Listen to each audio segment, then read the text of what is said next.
नमस्कार मंडळी, आज आपण पाहतोय हंकट किंवा दह्याचा चक्का घरी कसा बनवायचा.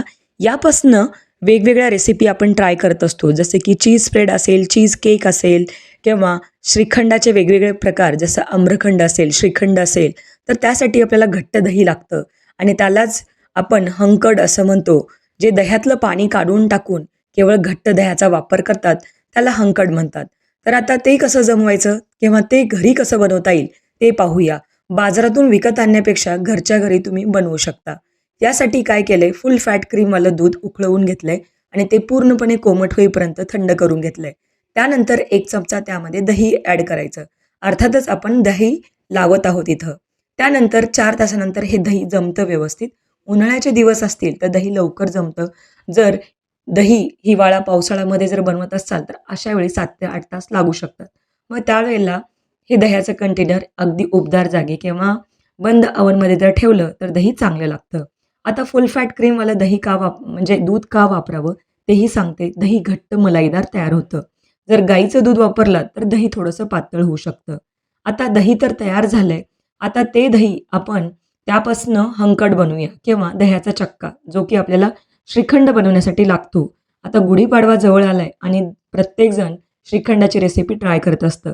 तर अशा वेळी हे हंकट बाजारातून विकत न आणता तुम्ही घरी कसं बनवू शकता, त्यासाठी मी ही रेसिपी दाखवलेली आहे. आता एक कॉटनचा रुमाल घेतला आहे किंवा सुती मलमलचा कपडा घ्या. त्यामध्ये पूर्ण दही हे ॲड करा.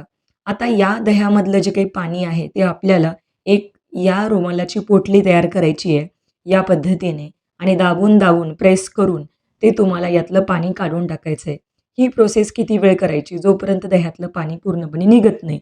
जर का तुमच्याकडे वेळ असेल तर अशा वेळी घाई नसेल तर तुम्ही सरळ-सरळ एक या रुमालाची पोटली बांधा आणि एखाद्या नळाला तुम्ही ते टांगून ठेवू शकता. जेणेकरून यातलं हळू पाणी कमी होईल आणि घट्ट मलाईदार दह्याचा चक्का तयार होईल. पण ज्यांच्याकडे वेळ नाहीच तर त्यांनी काय करायचं, या पोटलीला दाबून प्रेस करून यातलं पाणी काढून टाकायचं. अर्थातच आपण या दह्यातलं जे असतं ते आपण काढून टाकतोय आणि अगदी घट्ट मलाईदार जो काही दह्याचा पाट शिल्लक राहतो त्यालाच हंकट, योगट असं म्हणतात.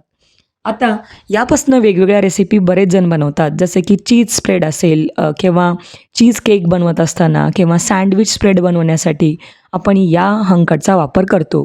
आता वेळ आहे तर तुम्ही असंच चाळणीमध्ये ठेवून द्या. याखाली ऑलरेडी आपण एक कंटेनर ठेवला आहे, ज्यामध्ये हळूहळू यातलं पाणी जमा होईल.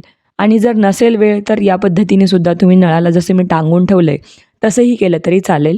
इमेज दाखवली आहे जेणेकरून तुम्हाला आयडिया येईल. आता साधारणतः एक 10 मिनटं मी प्रेस करून दाबून यातलं पाणी काढून टाकलं होतं आणि चाळणीत पोटली अशीच ठेवून दिली आहे. त्यानंतर तुम्हाला दाखवत आहे. बघा किती घट्ट मलाईदार दही आपलं तयार होतं. यालाच हंकट किंवा योगट किंवा तुम्ही या दह्याचा चक्क्याचा वापर करून श्रीखंड बनवू शकता. आता याला थोडंसं स्मूथ करून घ्या. बऱ्याचदा दह्यामध्ये ज्या काही गाठी असतात त्या अगदी व्यवस्थित स्मूथ होण्यासाठी आपल्याला हे फेटून घ्यावं लागतं किंवा हँड ब्लेंडर असेल त्याच्याने तुम्ही थोडं विस्क करू शकता किंवा हेही जर करायचं नसेल तर सरळ मलमलच्या कपड्यामधनं हे दही गाळून घ्या. म्हणजे अगदी स्मूथ टेक्स्चरचं तुम्हाला दही किंवा योगट तयार होईल. अशा प्रकारे हे हंकट बनवलं जातं. आता मार्केटमध्ये वेगवेगळे डबे किंवा ग्रॅममध्ये किलोमध्ये हे हंकट तुम्हाला मिळतं. पण ते किती दिवसाचं असतं, त्यात काय प्रिझर्वेटिव्ह असतात, त्यापेक्षा घरी तुम्ही सहजपणे बनवू शकता. म्हणून मी हा व्हिडिओ इथे शेअर केलेला आहे. बघा अशा प्रकारचं हंकट आपलं तयार झालं आहे. आता तुम्ही हे फ्रीजमध्ये ठेवू शकता आणि यापासून कुठलीही रेसिपी ट्राय करू शकता. आता तुम्हीही हे हंकट घरी बनवून पहा आणि तुम्हाला रेसिपी कशी वाटली ते मला नक्की सांगा.